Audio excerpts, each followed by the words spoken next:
দর্শক, নির্বাচনের তথ্য সংগ্রহে বগুড়ায় আছেন আমাদের সহকর্মী সাজিদ সরকার। ওই এলাকার খবর জানাতে আমরা যুক্ত হচ্ছি তার সাথে। সাজিদ, আপনি গত দুদিন ধরে বগুড়ায় অবস্থান করছে, স্বাভাবিকভাবে নিশ্চয়ই আপনার সাথে সেখানকার ভোটারদের সাথে কথা হয়েছে। কি বলছেন সেখানকার ভোটাররা, তাদের ভাবনা সম্পর্কে জানতে চাই এবং একই সাথে সার্বিক নিরাপত্তা ব্যবস্থা সম্পর্কে জানতে চাচ্ছি।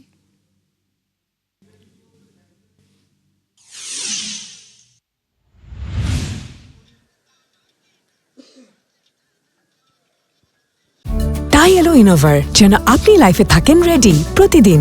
Innova, designed for now. Bushra, এবারের নির্বাচন যে উৎসব মুখর, সেটি আসলে আপনি আশপাশের চিত্র দেখলেই বুঝতে পারবেন। এখন প্রায় 10টার কাছাকাছি এবং কয়েক ঘন্টা আছে রাত পোহালেই কিন্তু নির্বাচন। আমরা যেটি দেখছি যে প্রতিটি এলাকায় মানুষ এতটাই উৎসব মুখর অবস্থায় রয়েছেন যে এত রাত অবধি কিন্তু এখন পর্যন্ত অপেক্ষা করছেন এবং তাদের সেই কাঙ্ক্ষিত ভোটাধিকার প্রয়োগ করার জন্য কিন্তু তারা অপেক্ষায় আছেন। আমরা দেখেছি বিগত সময়গুলোতে অর্থাৎ এই 14 সাল, 18 সাল এবং 24 সালে যে নির্বাচনগুলো হয়েছে, সেই নির্বাচনগুলো পাতানো নির্বাচন, আমিডামি নির্বাচন, রাতের ভোট। সেই অবস্থা থেকে মানুষ আসলে ভোট দিতে যাবে, এই পরিস্থিতি আমরা দেখছি।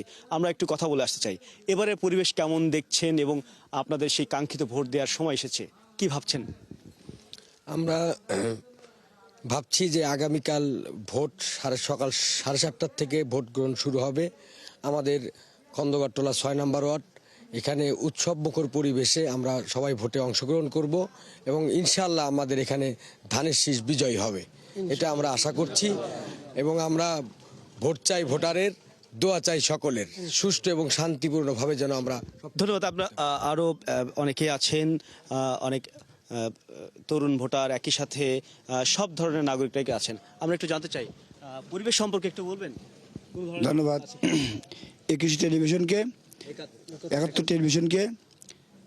আমাদের শেরপুরে উৎসবমুখর পরিবেশে আগামীকাল সকাল 7:30 থেকে সুন্দর পরিবেশে বিপুল ভোটের মাধ্যমে উৎসবমুখর পরিবেশে আমরা ধানের শীষকে খন্দকারটোলা সরকারি প্রাথমিক বিদ্যালয়ে বিপুল ভোটে আমরা বিজয়ী করব এবং সারা শেরপুরে ইনশাআল্লাহ আগামীকাল তার ধানের শীষের বিজয় সুনিশ্চিত করে আমরা ঘরে ফিরব।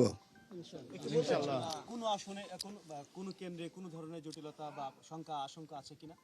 আমাদের খন্দকারটোলাতে এরকম কোনো সমস্যা নাই যে কোনো জটিলতা আছে বা কোনো হানাহানি আছে। আমরা দুইটা দল নির্বাচন করছি, বড় দল, একটা হচ্ছে জামাতে ইসলামী আর একটা হচ্ছে ধানের শীষ। তা আমরা উভয়েই খুব শান্ত সুষ্ঠুভাবে নির্বাচন পরিচালনা করব, যাতে কোনো প্রকার অপ্রীতিকর ঘটনা না ঘটে, এবং আমরা এখান থেকে বিপুল ভোটে জয়লাভ করব। আমরা কেন্দ্রগুলোতেও দেখছি বিভিন্ন কেন্দ্রতে এখনো মানুষ কেন্দ্রের সামনে অবস্থান করছেন, অর্থাৎ অনেকে সকাল পর্যন্ত অপেক্ষা করবেন এবং কেন্দ্রে প্রিজাইডিং অফিসার, সহকারী প্রিজাইডিং অফিসার সহ অনেকে কিন্তু অবস্থান করছেন। একই সাথে আইন শৃঙ্খলা বাহিনীর সদস্যরাও কিন্তু রয়েছে, অর্থাৎ কোনো ধরনের জটিলতা বা আশঙ্কা এখন পর্যন্ত দেখছেন না। একই সাথে আমরাও এরকম কোনো পরিবেশ দেখছি না। বুশরা, অনেক ধন্যবাদ আপনাকে আমাদের সাথে যুক্ত হবার জন্য। দর্শক, সহকর্মী সাজিদ হিটলার যুক্ত হয়েছিলেন বগুড়া থেকে, জানাচ্ছিলেন সেখানকার ভোটারদের ভাবনার কথা।